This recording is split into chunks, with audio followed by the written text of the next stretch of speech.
What's up, everybody? Vacation law is still into effect, but I want to talk to you guys on two topics. Two topics, not a lot of conversation, just two topics, if you guys can bear with me.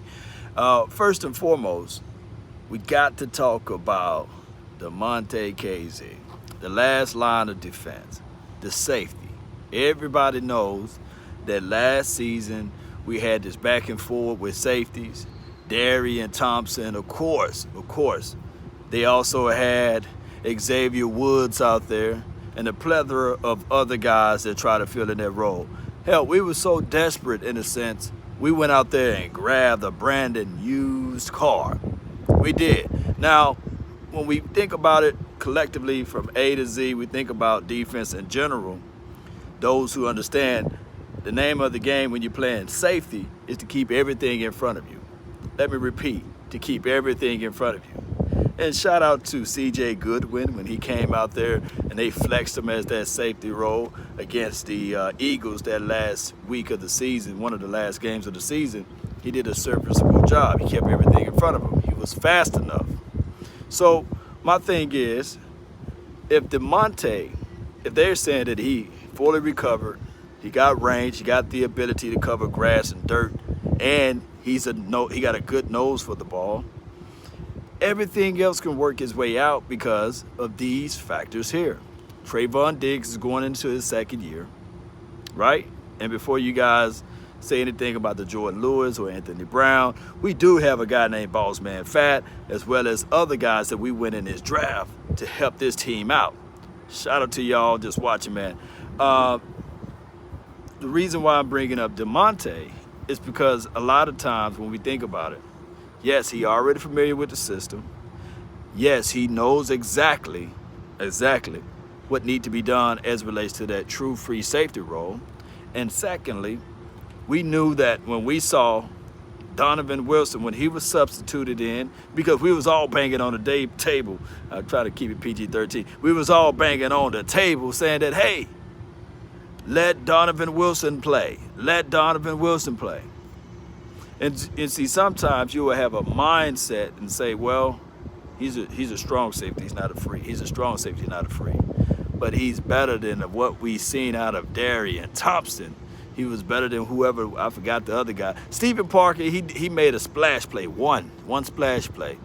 And of course we had the other guy. What was the guy? He had a beard. Oh my God, it's at the tip of my tongue.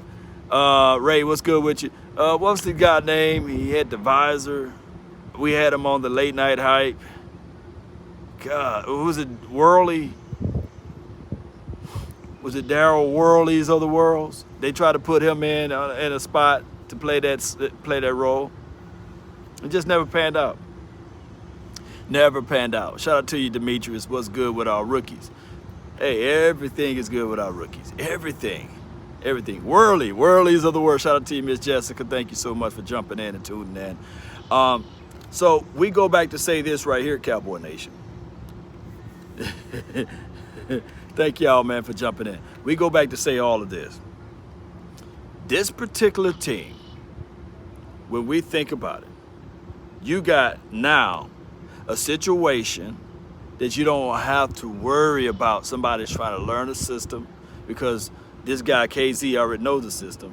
And in a pitch, even if you want to make some versatile switches, Donovan Wilson can switch off from being the strong back over to the free.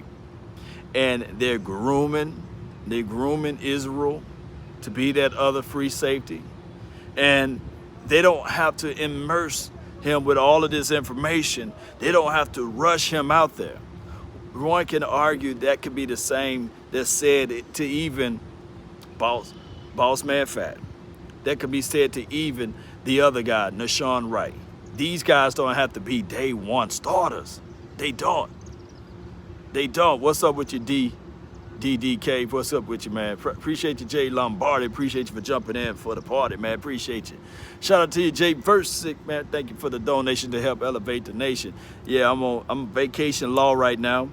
So the first thing that I'm gonna do when I get back is we're gonna look at Osa. As y'all can see on the thumbnail. Cowboys reported that they're trying to, this is just speculation for the nation, that they're trying to bring forth the next Grady Jarrett out of Osa. Now, when you think of the under tackle role, you think of a guy that's going to penetrate, get upfield, make the quarterback his baby. And you can substitute the baby word for another one. And my thing is with Osa, when you look at some of the tape and you look at the college film, you'll see one-on-one encounters. I believe he got a quick jump. He got hitting speed as it relates to that. And he's strong. You know how to hit you within those techniques within the inside. And when we think about the collective, everybody that the Cowboys drafted, whether it be from a Jabril Cox, Michael Parson, as well as Osa, and if you throw in Golston, all of those guys are pretty much good against the run.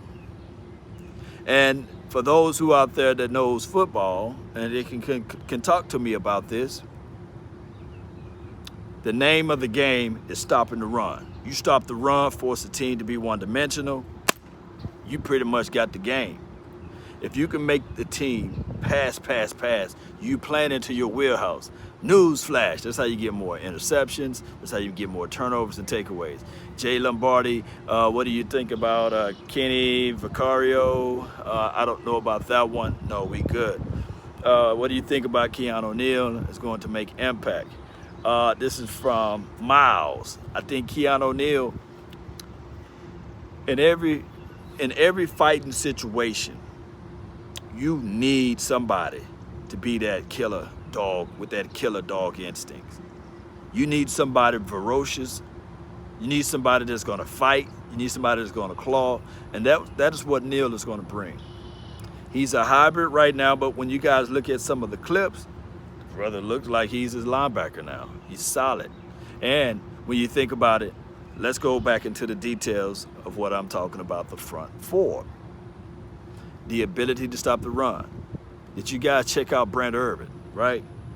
Pro Football Focus, if you like Pro Football Focus, they had him ranked 3rd against the run in the National Football League.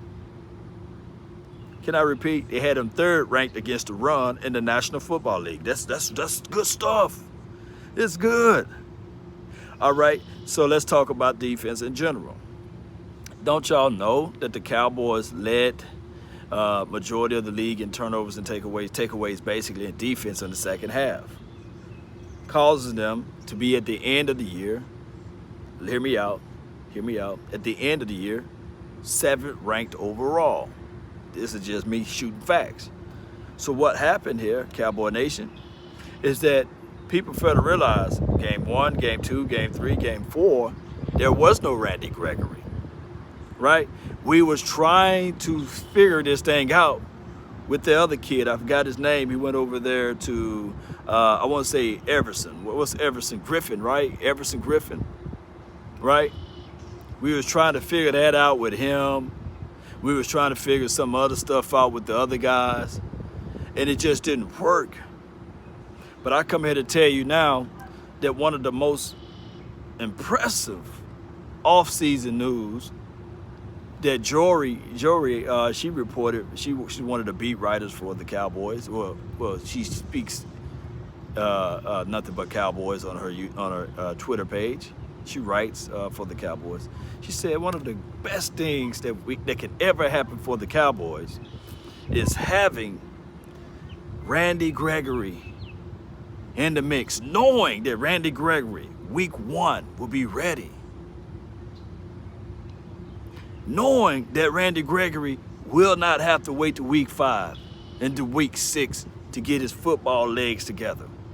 This guy will be ready week 1. That is important, Cowboy Nation, because we talking about the front now. And knowing that, yeah, you got Chauncey Golston out there as a rotational situation. Dorrance Armstrong may be knocking on the desk saying, hey, what about me? So he may be on the outside looking in. But now you got Tristan Hill. He got to fight for every inch of that space, and as well as Nava Gallimore. And shout out to you, Jessica. Appreciate you. And I want everybody to continue to sleep on D-Law, but all D-Law is doing right now is he's working out with DeMarcus Ware. I didn't mess it up. DeMarcus Lawrence is working out now with DeMarcus Ware. Why is this so important, Law? Well, this is so important because so many times, for so many years, we've been sitting there saying, we seen D-Ware work out with Aaron Donald, other worlds. We seen him work out with the other guy, the Barrett kid. I've seen DeMarcus Ware work out with other edge rushers and defensive tackle guys with hand techniques and release. And I said last season around this time, I said, man, DeMarcus Lawrence, you got a gold mine right there in South Lake. His name is DeMarcus Ware. He wears number 94, by the way. Why don't you hit up DeMarcus Ware and y'all work out some things? And lo and behold, this year, DeMarcus Ware is working out with DeMarcus Lawrence. Oh, and as well as Randy Gregory. That is good news. That is flat. And I know people are going to say, well, that doesn't mean anything. Look, just show me the way. Show me one little technique that can help this thing out. Woo-wee. All right. So who is saying? I think somebody said D-Law is trash. Let me see who said that. Randy Gregory getting the full season. Jay Lombardi, appreciate you. Jeffrey, thank you for jumping in and tuning in and being part of this thing. Let's see. Is it Jadarick Mays? D-Law is trash. I don't care if he works out with Charles Haley. You know. And I feel you. I feel what you're saying. I don't think that D-Law is trash. I think that a lot of times when people look at the coins, they look at the bag, they look at the circumstances, and they say, hey, where are the results?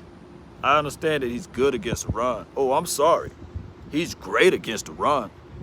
But a lot of times people fail to realize they can't run on one side of the field.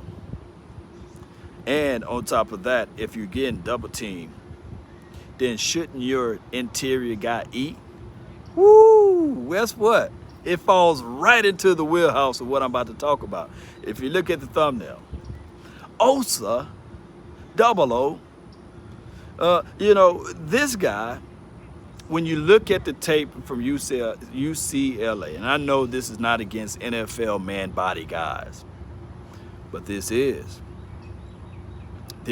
now a situation in a scenario that if you're going to have to fight this guy, because he's going to be faster, quicker, and he's going to be off his release, you can't double team him. Why, Law? Because now if you double team him, you're going to leave single edge guy, DeMarcus Lawrence, by himself. You only got 5 guys on the offensive front. And I know it's kind of feel like, Law, well, why haven't none of these results came in before? Because Navarre Gallimore never demanded, he never decreed double team. Tristan Hill, there's not a team in the National Football League that's looking at, hey, we're going to double team him. Their games are not built that way. And of course, and I'm not trying to sully or denigrate or throw salt at big number 99 when he used to be here, Antoine Twaka-Wood at 5'10", 310 pounds. I'm not trying to throw that at him, and I'm giving him 10 pounds. He could have been 300 solid. But somebody put Big Bohana measurables in the chat box right quick and help a brother out. Let me know the differences of height and weight and what is going to require that front, I'm talking about the 5, to block him. So now you got to pick your poison attitude. Now, when you solidify your front, I'm sorry. Before we go into detail, let me talk to you guys about the guy that's going to be a rotational guy, if not the starter, if he beat out somebody. Brent Urban, can you put his measurables down in the chat? Because there's a thing that I know a lot of people are not aware of. It's called running lanes. And within the same confines, there are things called passing lanes. I'm thinking that if somebody's 6'7", north of 300 pounds, I think that they're going to be able to stop down and shut off that running lane. And also in a pinch, when you're trying to pass, somebody can Dikembe Mutombo that ball. And all across the board, these guys are tall. Even Jabril Cox measuring in at 6'3.5" as the linebacker. You got Israel, who's 6'4". You got Nashawn Wright, who is 6'4".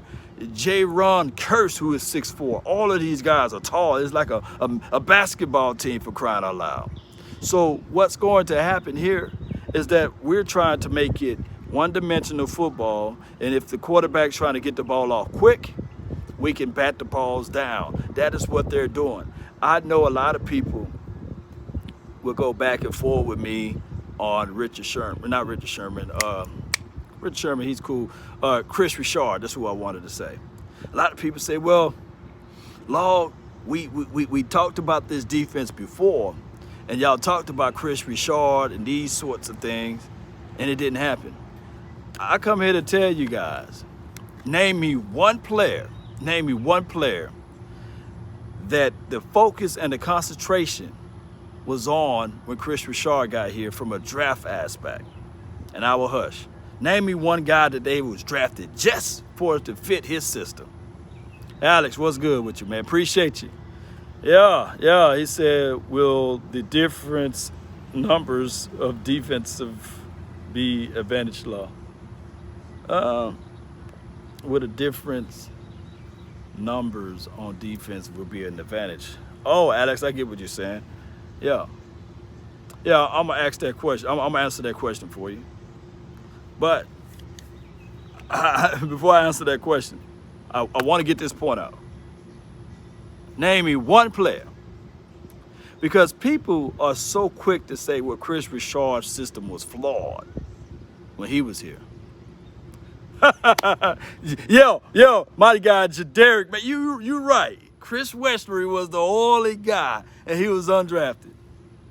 Jordan Lewis was here before Richard got here. Matter of fact, Cheeto Woozier was here before Richard got here. Xavier Woods was here before Richard got here. All of those pieces was here before Richard even got here. And at least he had the mindset and the fortitude and the concentration of thoughts to understand that, hey, Byram Get Down Jones is not a safety. You move him over to a cornerback, and I think that year he made All-Pro. I think that when Chris Richard was here, we was ranked top 10 or no less than top 12 defense. Let me know if I'm wrong. Let me know if I'm wrong, and I'll hush. When Chris Richard was here, we was ranked no less than top 12 defense. Can I get anybody, mama, uncle, cousin, Tupac, and Biggie, somebody in the back, can somebody reach out to me and say, man, they would have taken that last year any day? Jay Versick with the information. Yeah, appreciate you. See, that's all I wanted. And let me go back to my dog, Alex, conversation. Thank you for the donation. He said, will the numbers on defense play a major role? In a video, I said, man, Jalen Smith switched to number 9. I said, it may not be a bad thing. Now, maybe he can hide. And my foolish self, I got tensions. I'm looking here, looking there. I didn't get into details. And somebody said, well, what you mean now he can hide? Well, traditionally, linebackers used to have a certain set. So in the mind of a quarterback, the number one priority is to figure out who's your Mike, what position your linebacker will be in, predicated upon numbers. 9 times out of 10, QBs and running backs and tight ends, they read the numbers. They don't really get into details of the player's name. So by now, you having numbers change, and dog it, you got a DB that can wear number 9, and you got a linebacker to wear number 9.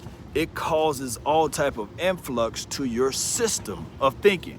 And you would think that, hey, I thought that this guy was the Mike.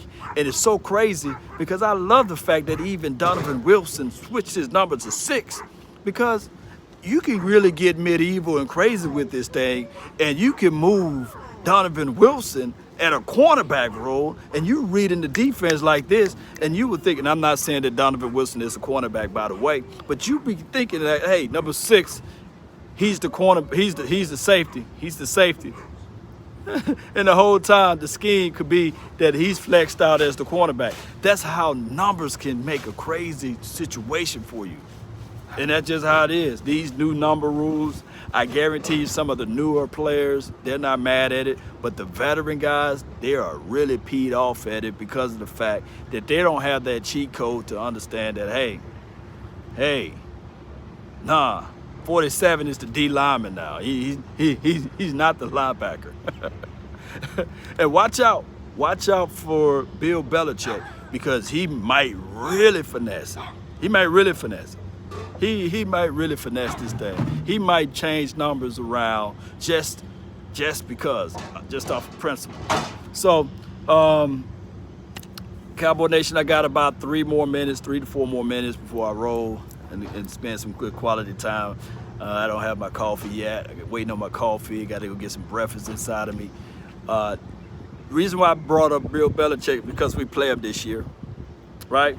We play against Bill Belichick this year. Law, not to mention before teams had the only focus was on LVE and Jalen. Now we have more weapons and playmakers to stretch out the offense. Yeah, we got, look, appreciate you, Jay Person, for the donation. Appreciate you. Thank you so much, Alex, for your donation as well. Thank you, man. Thank both of you guys for help elevating it, man. I might go grab me a cup of coffee now off of that. But Cowboy Nation, and I'll be back in full flex Tuesday. I'll be off on vacation Tuesday. So while I'm on vacation, just expect 1 video a day, or maybe 2, no more than 3. Normally I do 3 videos a day, give or take, but it's going to be only 1. I'm scaling it back. But I want to be able to say this before I go.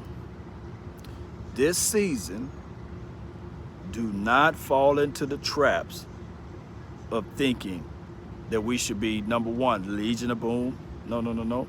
And number 2, we should be the 2000, what was the 99 Rams, the greatest show on turf. No. We are the Dallas Cowboys, and all we got to do is stay focused.